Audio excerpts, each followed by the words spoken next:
Hello everyone and welcome back to our class on average due date chapter. Illustration number 6. Yeah. Illustration number 7 നിങ്ങൾ തനിയെ homework ആയിട്ട് try ചെയ്താൽ മതി same കാറ്റഗറിയിലുള്ള ഒന്നാണ്. 6 നമ്മൾ ഇപ്പോൾ ചെയ്യുകയാണ്. Manoj had the following bills receivable and bills payable against Sohan. അതായത് മനോജിന്റെ കയ്യിൽ BR ഉണ്ടായിരുന്നു BP ഉണ്ടായിരുന്നു. ആർക്ക് വേണ്ടിയുള്ളതാണ്? BR കിട്ടേണ്ടത് സോഹന്റെ കയ്യിൽ നിന്നാണ്. BP മനോജ് സെറ്റിൽ ചെയ്യേണ്ടത് ആർക്കാണ്? സോഹനാണ്. അതായത് ഇവിടെ പറയാൻ ഉദ്ദേശിക്കുന്നത് ബിൽസ് ആണ് നമ്മൾ സെറ്റിൽ ചെയ്യാനുള്ള ഇൻസ്ട്രുമെന്റ്. പക്ഷെ സെറ്റിൽ ചെയ്യാൻ രണ്ട് പാർട്ടീസ് ആണ് ഇൻവോൾവ് ആയിട്ടുള്ളത്. ഒന്ന് മനോജും മറ്റൊന്ന് സോഹനും. ഒരു കേസിൽ സോഹൻ മനോജിന് കാശ് കൊടുക്കുന്നു. ഏത് കേസിൽ? ബിൽസ് റിസീവബിളിന്റെ കേസിൽ. ബിൽസ് പേയബിളിന്റെ കേസിൽ മനോജ് സോഹന് കാശ് കൊടുക്കും. രണ്ടും സെയിം തന്നെ. നമ്മളിപ്പോൾ ചെയ്ത പ്രോബ്ലം പോലെ തന്നെ. Calculate the average due date when the payment can be received or made without any loss of interest. Bills റിസീവബിളിന്റെ ഡേറ്റ്സ് തന്നിട്ടുണ്ട്, ബിൽസ് പേയബിളിന്റെ. അതായത് ഇവിടെ പാർട്ടി തൊട്ട് മുൻപുള്ള പ്രോബ്ലത്തില് ക്വസ്റ്റ്യനിൽ ആര് സാധനം വിറ്റു എന്ന് പറഞ്ഞായിരുന്നു ഹെഡിങ് തന്നത്. സോ അത് തരുന്നതിന് പകരം ഇവിടെ ആ ട്രാൻസാക്ഷൻ ഒക്കെ കഴിഞ്ഞു, സെയിലും പർച്ചേസ് ട്രാൻസാക്ഷൻ ഒക്കെ കഴിഞ്ഞ് സെറ്റിൽമെന്റിന്റെ സമയത്ത് ബിൽസ് റേസ് ചെയ്തു. ആ ബില്ല് വെച്ചിട്ടാണ് നമ്മൾ ഇനി ഈ കമ്പ്യൂട്ടേഷനിലേക്ക് പോകുന്നത്. ഇവിടെയും ബില്ലാണെങ്കിൽ കൂടി രണ്ട് പാർട്ടീസ് തന്നെയാണ് ഇൻവോൾവ് അല്ലേ. So 15th August 2016 was a public holiday. However, 6th September 2016 was also declared a sudden holiday. So consider all this while taking out the average due date problem. Illustration number 6. So ആദ്യമേ നമ്മൾ consider ചെയ്യേണ്ടത് bills റിസീവബിളിന്റെ കേസാണ്. Bills റിസീവബിളിൽ ആരാണ് payment നടത്തേണ്ടത്? Sohan to pay Manoj. Yeah. And bills payable case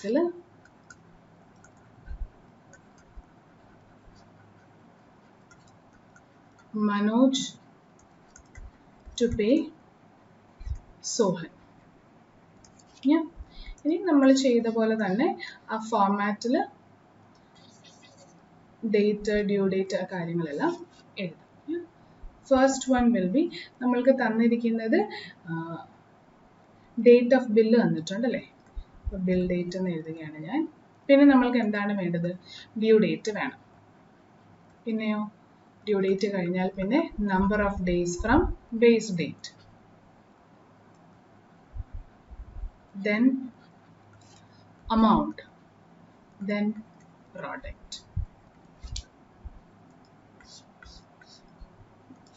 Same columns will be repeated for bills payable. Bill date, due date,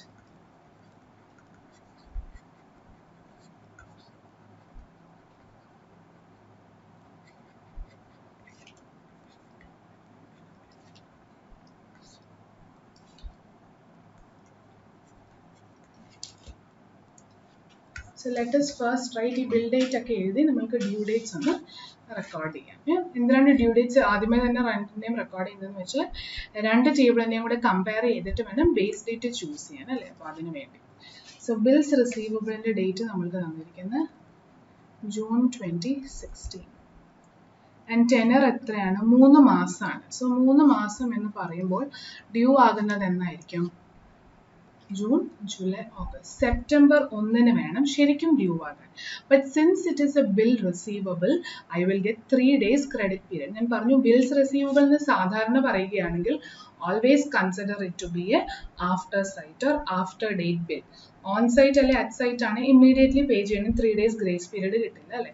പക്ഷെ bill receivable അല്ലെ bill payable എന്ന് പറഞ്ഞ ഒരു ക്വസ്റ്റ്യൻ ആവറേജ് ഡ്യൂ ഡേറ്റിന്റെ ചാപ്റ്ററിൽ നിന്ന് വരികയാണെങ്കിൽ they are trying to say suddenly that or we have to assume that it is an after sight or after date. അതായത് ബിൽസിന്റെ കേസ് വന്നാൽ എപ്പോഴും 3 days ഗ്രേസ് പീരീഡ് എടുക്കും. സോ ഗ്രേസ് പീരീഡ് ഇല്ലായിരുന്നെങ്കിൽ due date വരേണ്ടത് സെപ്റ്റംബർ 1 പക്ഷെ 3 ദിവസം grace period കിട്ടുന്ന കാരണം due date will be September 4. അടുത്ത ട്രാൻസാക്ഷൻ ജൂൺ 6 ജൂൺ 5 ജൂൺ 5 എന്ന് പറയുമ്പോൾ അതിന് 3 months ആണ് അഗൈൻ ഡ്യൂ ഡേറ്റ്. അപ്പോൾ 3 months എന്ന് പറയുമ്പോൾ അഗൈൻ സെപ്റ്റംബർ 5 ഐഡിയലി വരേണ്ടത്. പക്ഷെ 3 days ഗ്രേസ് പീരീഡ് കിട്ടിയാൽ സെപ്റ്റംബർ 8 ഡ്യൂ ഡേറ്റ് വരിക. മൂന്നാമത്തെ transaction date of bill date is June 9th. June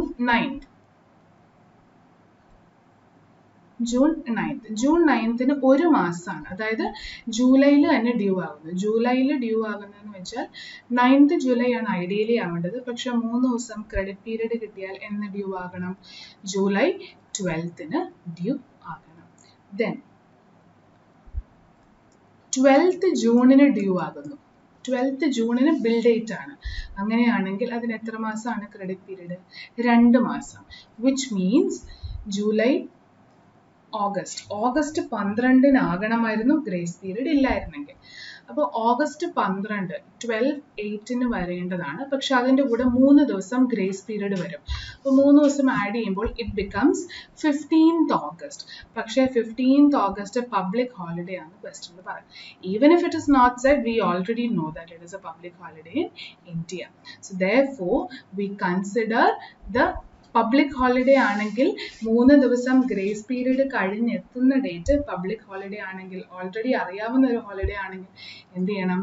തലേ ദിവസം ഡ്യൂ ഡേറ്റ് ആയിട്ട് ഫിക്സ് ചെയ്യണം. So this is based on that point. The next one is 20th ജൂണിന് ബില്ല് റേസ് ചെയ്യുന്നു. അതിൻ്റെ ഡ്യൂ പീരീഡ് എന്ന് വെച്ചാൽ 3 മാസം ആണ്. സോ 3 മാസം എന്ന് പറഞ്ഞാൽ സെപ്റ്റംബർ 20 വരേണ്ടത്. സെപ്റ്റംബർ 20 കൂടെ 3 ദിവസം ഗ്രേസ് പീരീഡും കൂടെ വന്നാൽ സെപ്റ്റംബർ 23. സോ ഞാൻ തൽക്കാലം ഇവിടെ കൊണ്ട് നിർത്തുകയാണ്. ഈ table I'm moving on to bills table, കാരണം നമ്മൾക്ക് ആ ബേസ് ഡേറ്റ് ഒന്ന് കണ്ടുപിടിക്കണമല്ലോ. സോ ഫസ്റ്റ് ബിൽ ഡേറ്റിന്റെ ട്രാൻസാക്ഷൻ 29 May 2016. അതിൻ്റെ മച്യൂരിറ്റി പീരീഡ് എത്ര നാളാണ്? 2 മാസമാണ് ടെന്യർ. 2 മാസം എന്ന് പറയുമ്പോൾ ജൂലൈ 29th ഐഡിയലി ആവണം. പക്ഷെ ജൂലൈ 29th കൂടെ 3 ദിവസം ഗ്രേസ് പീരീഡ് കിട്ടണം. 30, 31 ആൻഡ് 1st ഓഗസ്റ്റ് അല്ലേ? 3 ദിവസം. സോ 1st ഓഗസ്റ്റ് 2016 ആണ് ആദ്യത്തെ ഡ്യൂ ഡേറ്റ്. രണ്ടാമത്തെ ട്രാൻസാക്ഷൻ ജൂൺ 6 ജൂൺ 6 3 മാസം ടെന്യർ ആണ്. അങ്ങനെയാണെങ്കിൽ ദെൻ ഡ്യൂ ഡേറ്റ് വരേണ്ടത് സെപ്റ്റംബർ 3 പക്ഷെ സെപ്റ്റംബർ 3 കൂടെ 3 ദിവസം ഗ്രേസ് പീരീഡും കൂടെ ആഡ് ആകുമ്പോൾ സെപ്റ്റംബർ 6 വരും. പക്ഷെ സെപ്റ്റംബർ 6 സഡൻ ആയിട്ട് ഹോളിഡേ ഡിക്ലെയർ ചെയ്താണ്. അതായത് ഒരു എമർജൻസി ഹോളിഡേ ആയിരുന്നു. എമർജൻസി ഹോളിഡേ ആണെങ്കിൽ ഡ്യൂ ഡേറ്റ് തൊട്ടടുത്ത ദിവസം നെക്സ്റ്റ് ഡേയിലേക്ക് മാറ്റണമെന്നാണ് പറഞ്ഞത്. സോ therefore 6th വരേണ്ടത് 7 ആയി മാറ്റും. Not preceding day but succeeding day we have to consider in emergency holiday. So that is that point. And finally June 9 bill date. അതിന് 1 മാസമാണ് due date. So it should ideally B due on July 9 but 3 days credit period കിട്ടാൽ 12th July 2016. So I hope you remember, you have understood all the due dates. ഇനി എന്താണ് അടുത്തത് ചെയ്യേണ്ടത്? 2 ടേബിളിലെയും due dates compare ചെയ്യുക. 2 ടേബിളിലെയും due ഡേറ്റിൽ ഏറ്റവും ആദ്യം chronological order പ്രകാരം വരുന്ന date ഏതാണോ അതിനെ എന്തായിട്ട് ചൂസ് ചെയ്യും? ബേസ് ഡേറ്റ് ആയിട്ട് ചൂസ് ചെയ്യും. അപ്പോൾ അങ്ങനെ നോക്കുകയാണെങ്കിൽ ജൂലൈ ആണ് നമ്മൾക്ക് ബേസ് ഡേറ്റ്. ആൻഡ് ഈ ക്വസ്റ്റ്യൻ്റെ പ്രത്യേകത 2 ടേബിളിലും ആ ജൂലൈയിലെ 12-ാം തീയതി വരുന്നുണ്ട്. സോ രണ്ടിടത്തുനിന്നും നമ്മൾക്ക് ബേസ് ഡേറ്റ് ചൂസ് ചെയ്യാം. പക്ഷേ ഓരോ ടേബിളിൽ നിന്ന് സെപ്പറേറ്റ്ലി ചൂസ് ചെയ്തതല്ല, 2 ടേബിളും കൂടെ കമ്പയർ ചെയ്ത് ഏറ്റവും ഏർലിയസ്റ്റ് ഡേറ്റ് എടുത്തതാണ്. പക്ഷേ ഈ question ഫോർച്യുനേറ്റ്ലി both the tables had that earlier day of 12th July. So base date കിട്ടിയ സ്ഥിതിക്ക് അതൊന്ന് 2 ടേബിളിൻ്റെയും മേലെ എഴുതാം.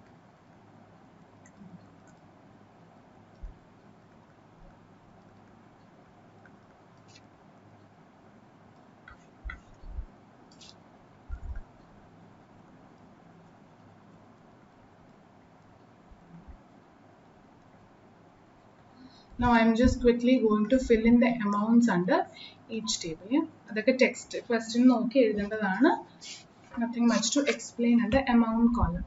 ആദ്യത്തേതിന് 2000, പിന്നെ 3000, പിന്നെ 6000. വേറെ ഒന്നും ഞാനിപ്പോൾ ഫില്ല് ചെയ്യുന്നില്ല. That we will do one by one.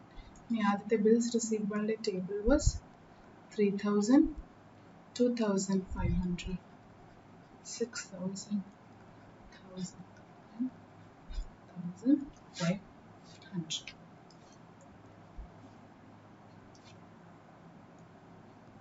Yeah. Now once we have completed the main question, ഇപ്പോൾ എനിക്ക് എളുപ്പമായിട്ട് തോന്നുന്നതും നിങ്ങൾക്ക് കൺവേ ചെയ്ത് തരാൻ പറ്റുന്നത്, അതായത് പഠിപ്പിച്ചു തരാൻ ഈസി ആയിട്ടുള്ള രീതിയിൽ ഞാൻ ടേബിൾസിലെ ഓരോ കോളം ഫില്ല് ചെയ്താണ്. ഇതേ ഓർഡറിൽ തന്നെ ഫില്ല് ചെയ്യണമെന്നൊന്നുമില്ല. നിങ്ങൾക്ക് ഏതാണോ എളുപ്പം, എങ്ങനെ ഫില്ല് ചെയ്യുന്നതാണ് നല്ലതെന്ന് തോന്നുന്നു അങ്ങനെ ചെയ്തോളൂ. പക്ഷെ ഒരു കാര്യം ശ്രദ്ധിക്കുക, ബേസ് ഡേറ്റ് എടുക്കുമ്പോൾ അല്ലെ കൺസിഡർ ചെയ്യുമ്പോൾ രണ്ട് ടേബിളിലെയും ഡ്യൂ ഡേറ്റ് ഫില്ല് ചെയ്തതിന് ശേഷം മാത്രം ബേസ് ഡേറ്റ് എടുക്കുക. അത് കഴിഞ്ഞിട്ട് ചെയ്യേണ്ടതൊക്കെ നിങ്ങളുടെ ഇഷ്ടപ്രകാരം ഓർഡർ ചൂസ് ചെയ്താൽ മതി. സോ ഫസ്റ്റ് ടേബിൾ ആദ്യം നമ്മൾക്ക് കംപ്ലീറ്റ് ചെയ്യാം. ഡ്യൂ ഡേറ്റ് 12th ജൂലൈ ആണ് അല്ലേ. അപ്പോൾ ആദ്യത്തെ ഡ്യൂ ഡേറ്റ് എന്ന് പറയുമ്പോൾ ജൂലൈയിലെ എത്ര ദിവസം വരും? 19 ഡേയ്സ് കാണും. ഓഗസ്റ്റിലെ 31 and സെപ്റ്റംബറിലെ 4. How many days? 54 days. So 54 into 3000 will be product 1,62,000. Then second table എത്ര ഡേയ്സ് ഗ്യാപ്പ് വരുന്നുണ്ട്? 19 plus 31 plus 8. ഞാൻ വീണ്ടും പറയുന്നു, ഈ കമ്പ്യൂട്ടേഷൻ ഇവിടെ എഴുതണമെന്നൊരു നിർബന്ധമില്ല. നിങ്ങളുടെ സ്റ്റഡി മെറ്റീരിയൽ നോക്കി അവിടെ നിന്ന് കാണില്ല. പക്ഷെ പറയുമ്പോൾ നമ്മൾക്ക് എളുപ്പം ഈ ഡേറ്റും കൂടെ എഴുതി കാണിക്കുന്നതാണ്. So that we know which we are adding, ഏതാണ് സ്കിപ്പ് ചെയ്യുന്നതൊക്കെ എന്ന് മനസ്സിലാകും. പിന്നെ നിങ്ങൾ പഠിക്കുമ്പോൾ എങ്ങനെയാണ് എടുത്തിരിക്കുന്നതെന്ന് റിവൈസ് ചെയ്തെടുക്കാനും എളുപ്പമാണ്. അല്ലെ പെട്ടെന്ന് 54 എങ്ങനെ വന്നു എന്ന് ചിന്തിച്ചു പോകേണ്ടിയൊക്കെ വരും. അപ്പോൾ ഒരു ഡൗട്ട് വരാതിരിക്കാൻ ഇവിടെ എഴുതുന്നതാണ് സേഫ്.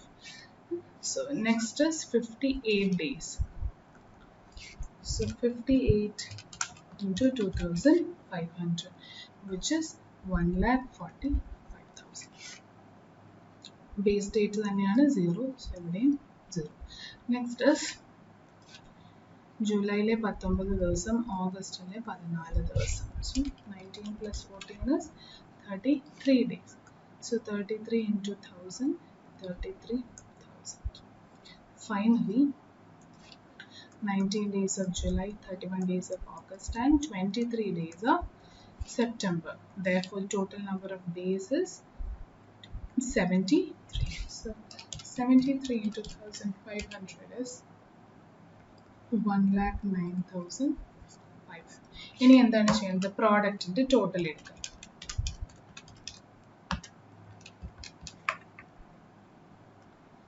$4,49,500 and ഇവിടെ 4, 5, 8 and 14,000. ഇനി ഇതേപോലെ തന്നെ സെക്കൻഡ് ടേബിളും ഫില്ല് ചെയ്യുക. ജൂലൈയിലെ 19 ദിവസം ആൻഡ് ജൂലൈയിലെ 19, ഓഗസ്റ്റിലെ 31, സെപ്റ്റംബറിലെ 7 ദിവസം. 20 days, രണ്ടാമത്തേതിന് 57 days. So 20 into 2,000, 40,000. Then we have 57 into 3,000, 1,71,000, and finally 0. So that means 2,11,000. 2,11,000 and 11,000. So now how do we find the ADD? Average due date is equal to base date plus difference in total product divided by difference in total amount.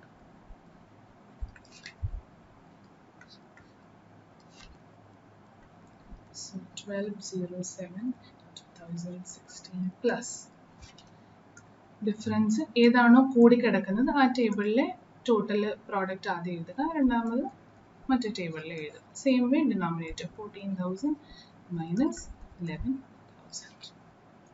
So therefore we can say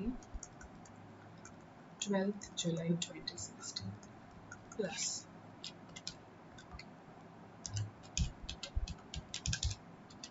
12 79.5 അതായത് 80 days എന്ന് നമ്മൾക്ക്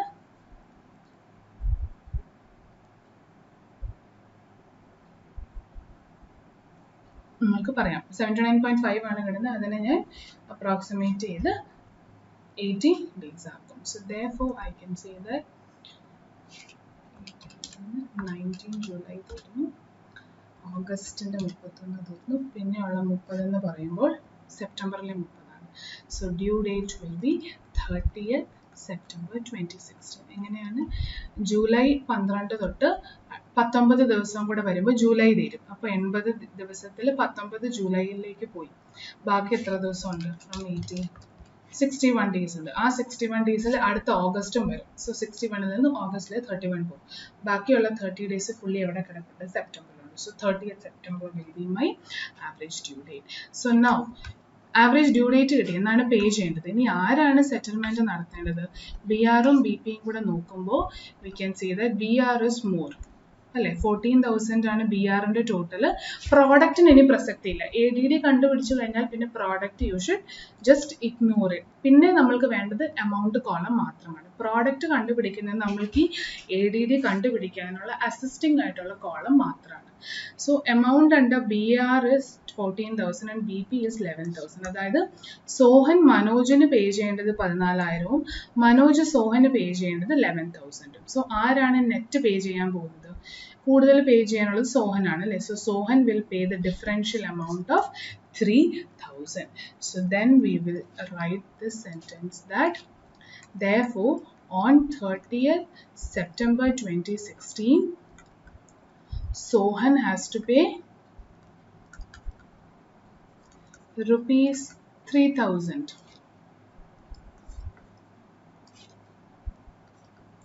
14,000 minus to Manoj to settle their accounts. To settle their accounts. To settle their mutual accounts. എങ്ങനെ വേണമെങ്കിലും എഴുതാം. So with that we complete question number 6. So till we meet again, stay safe and happy.